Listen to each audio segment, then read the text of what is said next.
a intervenir y un objeto, ¿verdad? Elementos dentro de ese contexto. Elementos dentro de ese contexto. Eso nos da un fenómeno, una problemática que está pasando dentro de este contexto. Ese fenómeno nos lleva a tener un marco referencial. Ahora, ¿qué es un fenómeno? Un fenómeno es ya lo que está pasando dentro de ese contexto. Y ese fenómeno tiene que responder a nuestro criterio como diseñadores, ¿cierto? Eso nos pasa un marco referencial.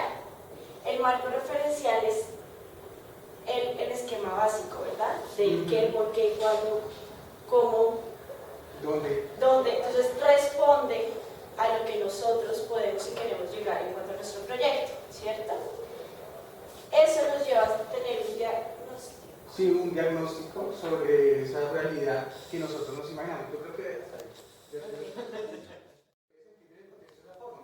Y a partir de allí yo genero un diagnóstico, ¿cierto? O sea, una realidad, un fenómeno. Ahora bien, ¿cómo lo corroboro? Con un marco teórico, o sea, unos autores, unos libros, unos textos, o sea, un tercero que pueda generar esa realidad como tal.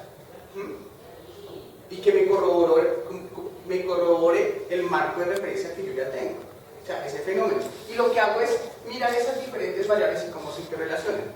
A partir de allí yo genero unas variables, yo, sobre mi realidad como diseñador industrial.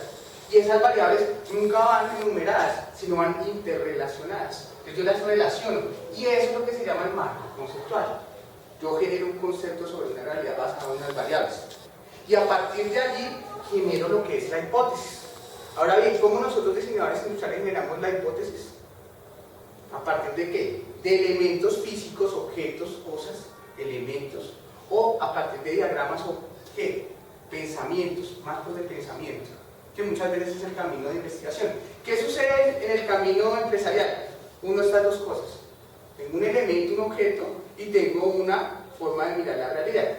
Y a partir de esta hipótesis que yo genero, que son las líneas, los diseños, los bosquejos, esquemas, etcétera, que yo hago, miro unas comprobaciones. ¿Qué hago con las comprobaciones? Corroboro el marco de referencia, el marco teórico, mi contexto, mi diagnóstico, y digo si puede cambiar o no puede cambiar la realidad. Si no puede cambiar lo que yo estaba hipotéticamente diciendo en mi marco conceptual, pues empiezo a cambiar esas comprobaciones. Digo, no puede ser de esa altura, tiene que ser un poco más pequeño, porque la gente no tiene un alcance. Ah, listo. ¿Por qué? Porque lo estoy volviendo a comprobar en un contexto. Cuando yo lo sigo comprobando, genero un proceso cíclico y voy generando el diseño sobre mi realidad, no sobre la realidad de otro. Esta es mi realidad, con mis comprobaciones. Ahora bien, llega otro diseñador, ve este diseño dentro del contexto y vuelve a generar lo mismo. Por eso es que todos los proyectos son realidades totalmente distintas. Lo que uno busca acá simplemente es saber ustedes cómo interpretan todo esto. No es si bueno o malo, sino cómo se interpreta esa realidad y que este diseño industrial sí esté comprobado. Yo no puedo generar diseño industrial sin comprobación. Esta disciplina no lo permite. Yo tengo que comprobarlo. ¿Listo? Entonces por eso es que es importante esto. Entonces la pregunta es, ustedes en su proyecto, ¿en dónde se ven en este momento? Ustedes dicen, no, es que yo definitivamente no he generado hipótesis porque no tengo un marco conceptual. Pues más por acá. ¿Listo? Yo ya tengo una hipótesis, pero realmente la saqué de un diagnóstico, me faltó generar mis variables, mi marco conceptual. Entonces, ¿qué pasa? Cuando van a comprobar, pues no va a funcionar de la misma forma. ¿Listo?